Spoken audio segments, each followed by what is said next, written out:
بعض روایات میں آتا ہے کہ وضو کا پانی ابھی بہ رہا تھا اور کنڈی جو ہے حضور کے مکان کی وہ ابھی ہل رہی تھی. معلوم ہوا وقت نہیں گزرا. میں کچھ بیان کروں گا، میرے بیان کرنے میں کچھ کمی اور بیشی ہونے کا اندیشہ ہے. اگر ہم اتنے خوش قسمت ہیں کہ وہ واقعہ ہمارے پاس ایک مفصل حدیث کی شکل میں موجود اور حدیث بھی دوسرے یا تیسرے طبقے کی کتابوں کی نہیں، متفق علیہ، جس میں روایتاً جیسا کہ میں نے عرض کیا جس کا پایا تقریباً قرآن کے برابر، اور اس حدیث کے راوی ہیں حضرت مالک ابن صعصع رضی اللہ تعالی عنہ. ان کے بارے میں ایک بات ہے بڑی اہم، وہ نوٹ کر لیجئے. یہ انصاری صحابی ہیں، ان میں سے نہیں ہے کہ جنہیں حدیثیں بیان کرنے کا کوئی زیادہ شوق رہا ہو. یہ غالباً واحد حدیث ہے جو انہوں نے بیان کی، اور انہیں اس سے نہایت شغف تھا، نہایت محبت کے ساتھ انہوں نے اس کو محفوظ کیا تھا، اس کے ایک ایک لفظ کی حفاظت کی تھی. چنانچہ بعض دوسرے وہ صحابہ بھی جنہوں نے خود حضور سے یہ بات سنی ہوئی تھی، اب ایک تو وہ خود براہ راست روایت کر رہے ہیں حضور سے کہ ہم نے سنا، حضرت انس بن مالک رضی اللہ تعالی عنہ خود، لیکن وہ صحابہ بھی ان کی خدمت میں خاص طور پر حاضر ہو کر ان سے اس روایت کو سنتے تھے، اس لیے کہ اس روایت میں ان کا درجہ بہت بلند ہے، ان کو اس سے بہت شغف تھا. تو صحابہ جو براہ راست حضور سے سن چکے وہ بھی ان کے پاس جا کر خاص طور پر اس حدیث کو سنا کرتے تھے. چنانچہ یہ روایت جو متفق علیہ ہے، یہ امام بخاری جو اس کو لائے ہیں عن قتادہ عن انس بن مالک عن مالک بن صعصع رضی اللہ تعالی عنہم. حضرت انس بن مالک سے روایت موجود ہے مسلم شریف میں براہ راست ان سے، لیکن یہ اس روایت کو بیان کر رہے ہیں حضرت مالک ابن صعصع رضی اللہ تعالی عنہ کے حوالے سے. روایت کیا ہے؟ ان النبی صلی اللہ علیہ وسلم حدثہم عن لیلۃ اسری بہ. اب دیکھیے یہ مرفوع حدیث ہو گئی. حضرت صعصع بیان فرما رہے ہیں کہ نبی اکرم صلی اللہ علیہ وسلم نے خود ہمیں سنایا، وہ حالات و واقعات سنائے جو اس رات کو پیش آئے جس رات کے انہیں لے جایا گیا. قال بینما انا فی الحطیم وربما قال فی الفجر. حضور فرماتے ہیں کہ میں اسی اثنا میں کہ میں حطیم میں تھا، اور ایک دوسری روایت میں الفاظ حجر آئے ہیں، وہ بھی کہتے ہیں اسی حصے کو. مضطجعا، میں لیٹا ہوا تھا. اذ اتانی آتن، کہ اچانک میرے پاس ایک آنے والا آیا. یہ آنے والے کون ہیں؟ حضرت جبرائیل. یہ بعد میں واضح ہو جائے گا. فشق ما بین ہذہ الی ہذہ، حضور نے اشارہ فرمایا، اس نے یہاں سے یہاں تک میرا سینہ چاک کیا، یعنی من طفرت نہرہ الی شعرتہ، یہ جو گڑھا ہے حلق کا گڑھا یہاں سے لے کر تیرے ناف تک سینہ چاک کیا. فاستخرج قلبی، اور میرا دل نکالا. ثم اعطیت بطست من ذهب مملوء ایمانا فغسل قلبی، پھر ایک تشت لایا گیا سنہری جو ایمان سے مملوء تھا، بھرا ہوا تھا، تو پھر اس کے ذریعے سے میرے اس قلب کو، سینے کو دھویا گیا. ثم حشیا ثم اعید، وفی روایت، اس کے بعد اس کو لوٹا دیا گیا اور پھر وہ زخم بھی سی دیا گیا. ایک روایت میں آتا ہے ثم غسل البطن بماء زمزم ثم ملئ ایمانا وحکمتا. اسی طریقے سے پورے پیٹ کو بھی صاف کیا گیا مائے زمزم سے، اور اس میں بھی ایمان اور حکمت بھر دیے گئے. ثم اعطیت بدابۃ، پھر میرے پاس ایک چوپایا لایا گیا، دون البغل فوق الحمار، جو بغل یعنی خچر سے تو کچھ چھوٹا تھا، اور حمار یعنی گدھے سے کچھ بڑا تھا، اب یزو سفید تھا، یقال له البراق، جس کا نام براق ہے، وَيَدَعُ خَطْوَهُ عِنْدَ أَقْصَى طَرْفِهِ، اور اس کا ہر قدم اس کی حد نگاہ پر جا کر پڑتا تھا۔ فَعِلْتُ عَلَيْهِ، میں اس پر سوار ہوا، فَانْطَلَقَ بِي جِبْرَئِیل، اب یہاں نام آ گیا، وہ آنے والے کون تھے؟ پھر چلے میرے ساتھ حضرت جبرائیل، حتی اتی السماء الدنیا، یہاں تک کہ وہ آسمان دنیا تک پہنچ گئے، جو پہلا آسمان۔ اب یہاں دیکھیے وہ روایت میں جو زمینی سفر کا درمیانی حصہ ہے وہ رہ گیا، دوسری روایات سے ہم اس کو جوڑ کر جمع کریں کہ پہلا زمینی سفر ہے، مسجد اقصی تک پہنچے ہیں، وہاں جا کر روایت میں آتا ہے میں نے وہی اپنے اس خچر کو باندھا، براق کو، جہاں انبیاء باندھا کرتے تھے، اور پھر وہاں میں نے نماز ادا کی، بہت سے لوگ جمع ہوئے، میں منتظر تھا کہ کون نماز پڑھائے گا، کہ جبرائیل نے میرا ہاتھ پکڑ کر مجھے آگے کیا، میں نے نماز پڑھائی، اور پھر جبرائیل نے مجھے بتایا کہ یہ تمام انبیاء تھے جو اس دنیا میں مبعوث ہوئے ہیں، اور آج آپ نے ان سب کی امامت کی۔ یہاں سے پھر شروع ہوا ہے وہ دوسرا سفر، لیکن جب پہلے آسمان تک پہنچے، فاستفتح، انہوں نے دستک دی، کھلوانا چاہا، قیل من ھذا، پوچھا گیا کون ہے؟ قال جبرائیل، انہوں نے جواب دیا جبرائیل۔ قیل ومن معک، پوچھا گیا کہ آپ کے ساتھ کون ہے؟ دیکھیے یہاں ذہن میں رکھیے گا، اس امکان کو کوئی شخص مسترد نہیں کر سکتا کہ ان ملائکہ کے علم میں ہو، لیکن پھر بھی پوچھ رہے ہیں، قانون قانون ہے، دروازے پر دستک دینی ہوگی، آئیڈینٹی ڈسکلوز کرنی ہوگی، چاہے علم میں ہو۔ جج جو ہے وہ اپنے علم کی بنیاد پر فیصلہ کبھی نہیں دے گا، وہ تو مقدمے کی سماعت ہوگی، شہادتوں کی بنیاد پر فیصلہ ہوگا۔ ذاتی علم کی بنیاد پر کرنا ہے تو وہ خود کسی اور عدالت میں اس مقدمے کو منتقل کرے اور وہاں گواہ کی حیثیت سے پیش ہو، جو قانون قانون ہے۔ پوچھا گیا آپ کے ساتھ کون ہے؟ قال محمد صلی اللہ علیہ وسلم۔ قیل وقد ارسل الیہ، پوچھا گیا کیا انہیں بلایا گیا ہے؟ قال نعم، انہوں نے فرمایا ہاں۔ قیل مرحبا بہ فنعم المجیء جا ففتح فلما خلصت، اس کے بعد کہا گیا مرحبا ان کے لیے، تہنیت ہے، مبارکباد ہے، خوش آمدید ہے، کیا ہی اچھے ہیں وہ جو لائے گئے ہیں۔ پھر وہ سمائے دنیا جو ہے اس کا دروازہ کھولا گیا، میں اس میں داخل ہوا، فاذا فیہا آدم، میں نے دیکھا وہاں حضرت آدم تشریف فرما ہے۔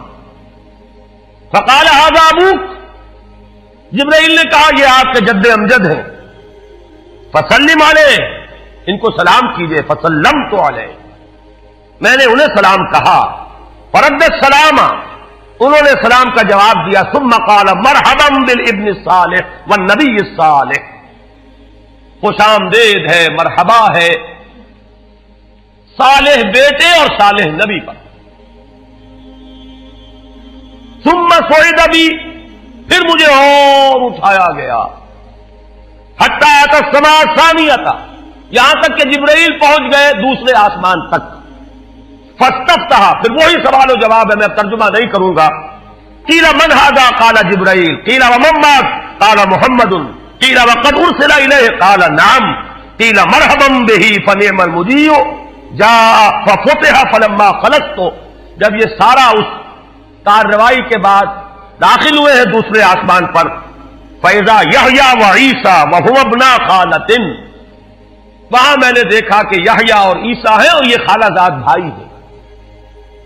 قال ھذا یحییٰ وھذا عیسیٰ فسلم علیہما، فسلمت، فردا ثم قال مرحبا بالاخ الصالح والنبی الصالح، انہوں نے بھی کہا خوش آمدید اور مرحبا ایک صالح بھائی اور صالح نبی کو. یہاں نوٹ کیجئے گا، حضرت عیسیٰ اور حضرت یحییٰ یہ بنی اسرائیل میں سے، لہذا حضور کو اپنا بیٹا نہیں کہہ سکتے، بھائی کہہ رہے ہیں.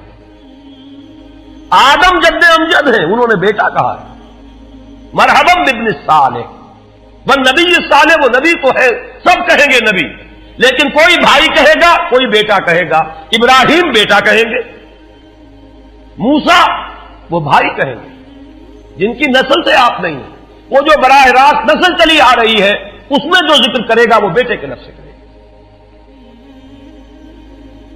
ثم صعد بی الی السماء الثالثة فاستفتح قیل من هذا قال جبرائیل قیل ومن معك قال محمدا قیل وقد ارسل الیہ قال نعم قیل مرحبا به فنعم المجیء جاء ففتح فلما خلصت اذا یوسف قال هذا یوسف فسلم علیہ فسلمت علیہ فرد ثم قال مرحبا بالاخ الصالح والنبی الصالح. اب مجھے ترجمے کی ضرورت نہیں ہے، ایک مرتبہ بات آپ نے سمجھ لی. اب تیزی کے ساتھ میں اس حدیث کو پڑھ دینا چاہتا ہوں. ثم صعد بی، پھر مجھے اور بلندی پر لے جایا گیا. حتی اتی السماء الرابعة فاستفتح قیل من هذا قال جبرائیل قیل ومن معك قال محمد قیل وقد ارسل الیہ قال نعم قیل مرحبا به فنعم المجیء جاء ففتح فلما خلصت فاذا ادریس فقال هذا ادریس فسلم علیہ فسلمت علیہ فرد ثم قال مرحبا بالاخ الصالح والنبی الصالح. یہاں ملاقات ہوئی حضرت ادریس علیہ الصلوۃ والسلام سے. ثم صعد بی حتی اتی السماء الخامسة فاستفتح قیل من هذا قال جبرائیل قیل ومن معك قال محمد قیل وقد ارسل الیہ قال نعم قیل مرحبا به فنعم المجیء جاء ففتح فلما خلصت فاذا هارون قال هذا هارون فسلم علیہ فسلمت علیہ فرد ثم قال مرحبا بالاخ الصالح والنبی الصالح. ثم صعد بی حتی اتی السماء السادسة فاستفتح قیل من هذا قال جبرائیل قیل ومن معك قال محمد قیل وقد ارسل الیہ قال نعم قیل مرحبا به فنعم المجیء جاء ففتح فلما خلصت فاذا موسیٰ قال هذا موسیٰ فسلم علیہ فسلمت علیہ فرد ثم قال مرحبا بالاخ الصالح والنبی الصالح. چھٹے آسمان پر یہ حضرت موسیٰ سے ملاقات ہوئی. فلما جاوزت بکا، جب میں آگے بڑھا تو حضرت موسیٰ روئے. قیل ما یبکیک،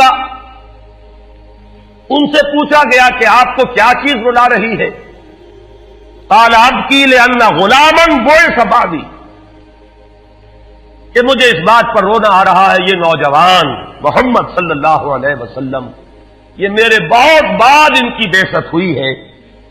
يدخل الجنة من امته اکثر ممن يدخلها من امتی، میرے بہت بعد آنے کے باوجود ان کی امت میں سے جنت میں داخل ہونے والوں کی تعداد میری امت کے مقابلے میں بہت زیادہ ہو. بہرحال اپنی امت کا خیال تو ہے، وہ شفقت جو نبی اور رسول کو اپنی امت پر ہونی چاہیے وہ ہے بتمام و کمال. اسے معاذ اللہ کسی حسد پر معمول نہ کیجیے، بلکہ وہ جو احساس ہوا ہے اپنی امت کی محرومی کا وہ ہے کہ جس نے حضرت موسیٰ علیہ السلام پر یہ کیفیت طاری کی. ثم صعد بی، پھر مجھے اور بلند کیا گیا.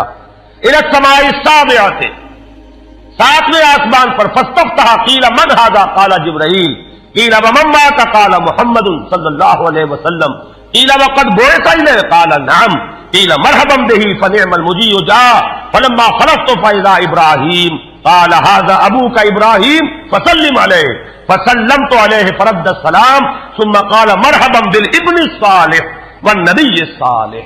حضرت ابراہیم نے پھر استقبال کیا، خوش آمدید صالح بیٹے اور صالح نبی کے لیے. ثم رفعت، اب ذرا یہاں نوٹ کیجئے گا، یہاں صعد تو نہیں آیا، صعد بھی نہیں آیا، رفعت. پھر مجھے اور بلند کیا گیا. الی سدرۃ المنتہا، یہ سدرہ منتہا ہے جس کا ذکر ہے سورۃ النجم۔ اسی سدرۃ المنتہا کے پاس جنت ماوا ہے، وہ جس کا وعدہ کیا گیا ہے، جو ٹھکانہ بنے گی اللہ کے نیکوکار بندوں کا، جس میں وہ رہیں گا ہمیشہ ہمیش۔ فادخلوہا خالدین، وہ بھی وہی ہے۔ پھر اٹھائے گئے حضور بیت المعمور تک، ثم اعطیت باناء من خمر واناء من لبن واناء من عسل۔ پھر میرے سامنے یہ بیت معمور کیا ہے یہ بھی جان لیجئے۔ یہ در حقیقت اس سمائے سابعہ پر، ساتویں آسمان پر خانہ کعبہ کا اصل جو ہے اللہ کا گھر، جس کا یہ ظل اور سایہ اس دنیا میں ہے خانہ کعبہ، یہ ہے وہ بیت المعمور، جس کے بارے میں ایک اور روایت میں الفاظ یہ آئے ہیں، اس میں روزانہ 70,000 فرشتے داخل ہوتے ہیں، اور جو فرشتہ ایک مرتبہ داخل ہوا ہے آج تک اسے دوبارہ داخل ہونے کی نوبت نہیں آئی۔ اسی طریقے سے وہ فرشتے ہیں جو طواف کرتے ہیں خانہ کعبہ کا۔ پھر جان لیجئے یہ ہماری نگاہوں سے مخفی عالم غیب کی ایک دنیا ہے اپنی جگہ، چاہے ہمیں نظر نہ آئے۔ پھر میرے سامنے 3 برتن لائے گئے، ایک دودھ کا اور ایک شہد کا اور ایک شراب کا۔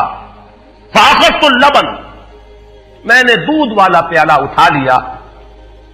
قال ہی الفطرہ، حضرت جبرائیل نے توثیق کی کہ یہ ہے اصل میں آپ کا انتخاب درست ہے، یہ فطرت ہے، فطرت اللہ التی فطر الناس علیہا، یہی جو فطرت انسانی سے قریب ترین شے ہے اس کا آپ نے انتخاب کیا۔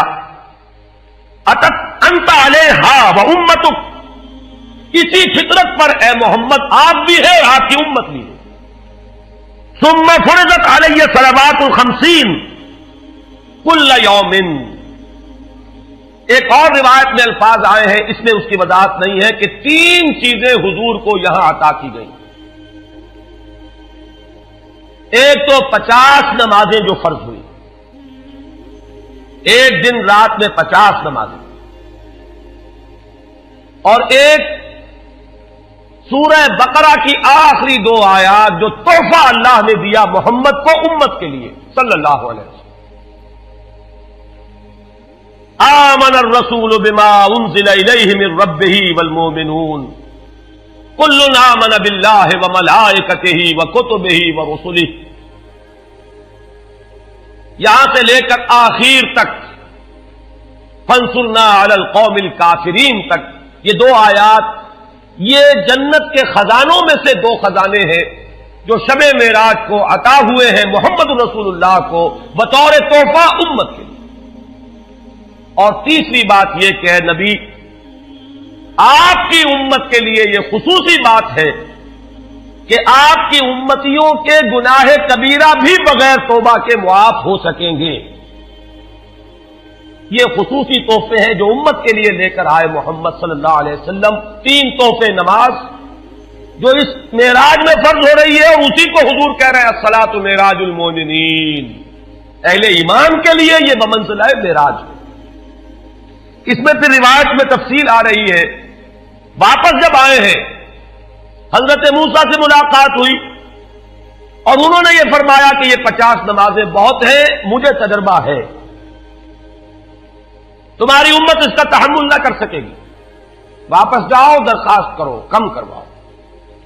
حضور گئے، 10 نمازیں اس میں معاف ہوئی، 40 ہوئی، پھر یہی بات ہوئی، پھر بھیجا حضرت موسیٰ نے، پھر 30 ہوئی، پھر 20 ہوئی، چوتھی مرتبہ پھر وہ 10 اور پھر 5 رہ گئیں۔ اس پر بھی حضرت موسیٰ نے یہ کہا اب بھی جاؤ یہ بھی بھاری ہے۔ حضور نے فرمایا اب مجھے شرم آتی ہے، میں اتنی مرتبہ جا چکا ہوں، مزید اب جانے سے حیا محسوس کر رہا ہوں۔ تو ندا آئی کہ یہ 5 ہی 50 کے برابر ہیں، ہمارے ہاں قول بدلا نہیں جاتا۔ یہ 5 جو ہے در حقیقت یہ قائم مقام ہے ان 50 کے کہ جو اولاً ہم نے فرض کی تھی، یہ 50 ہی شمار ہوں گی اگر ان کا انسان ان پر مداومت اختیار کر لے۔ میں آخری جملہ آپ کو اس کا سنا دیتا ہوں فأمرت بخمس صلوات كل يوم فرجعت إلى موسى فقال بما أمرت بخمس صلوات كل يوم قال إن أمتك لا تستطيع خمس صلوات كل يوم وإني قد جربت الناس قبلك وعالجت بني إسرائيل أشد المعالجة.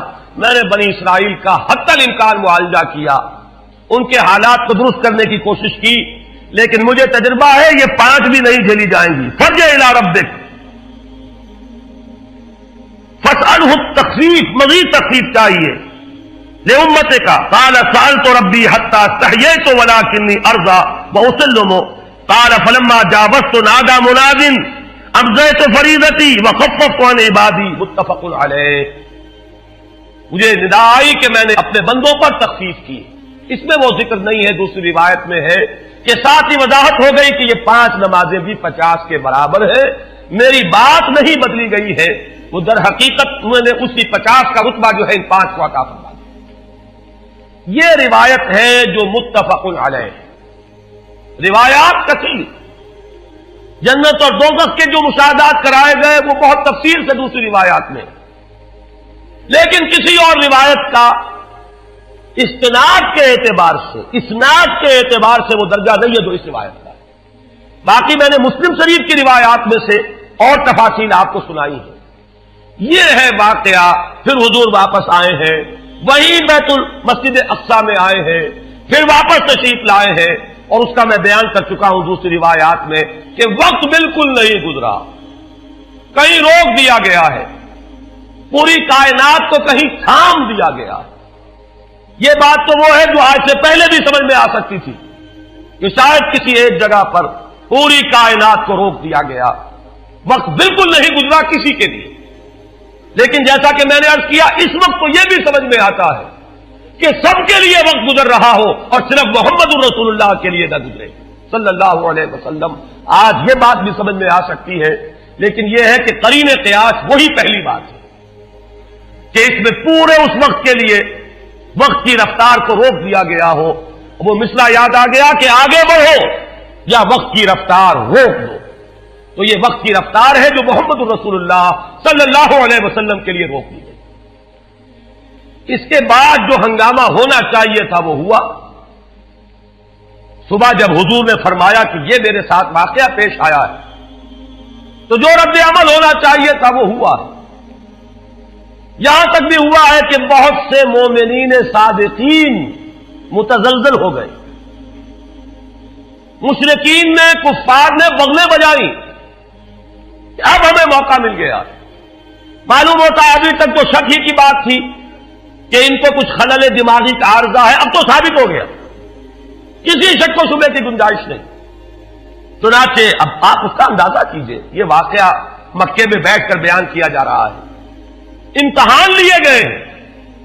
اچھا اگر گئے تھے تو بتاؤ مسجد اقصی کے ستون کتنے ہیں، وہاں کی کھڑکیاں کیسی ہیں. حضور فرماتے ہیں، ایک حدیث موجود ہے کہ میں گھبرا گیا، اس لیے کہ کس کو یاد رہتا ہے.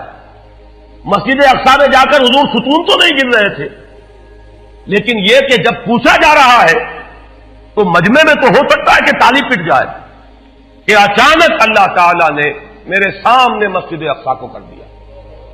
اب میں دیکھ کر بتا رہا ہوں اور لوگ دنگ ہو رہے ہیں. اب دیکھیے وہ مشاہدہ جو میں نے عرض کیا تھا، مشاہدات بے شمار ہے. جنت سامنے لے آئی جاتی ہے اور آگ سامنے لے آئی جاتی ہے، جہنم سامنے لے آئی جاتی ہے، مسجد اقصی سامنے لے آئی گئی ہے، جن میں سے ہر سوال کا جواب حضور نے مشاہدے سے دیا. اسی ضمن میں وہ واقعہ آتا ہے کہ حضرت ابو بکر کے پاس گئے لوگ دوڑے دوڑے. وہ یہ سمجھتے تھے کہ اگر یہ پالا ہم مار لیں تو پھر ہماری جیت ہے. ابو بکر کو اگر ہم متزلزل کر دیں تو پھر گویا کہ ہمارے لیے کوئی اور پرابلم نہ رہے گا. روایت میں آتا ہے حضرت ابو بکر نے بھی سن کر ایک دفعہ جھرجھری لی ہے، لیکن صرف ایک سوال کیا، کیا واقعی وہ یہ فرما رہے ہیں؟ لوگوں نے خوش ہو کر کہا، تالیاں بجائے، ہاں ہاں کہہ رہے ہیں، چلو ہم لے چلتے ہیں. انہوں نے سمجھا کہ ہمارا وار جو ہے کارگر ہوا ہے، واقعی کو تزلزل ہے.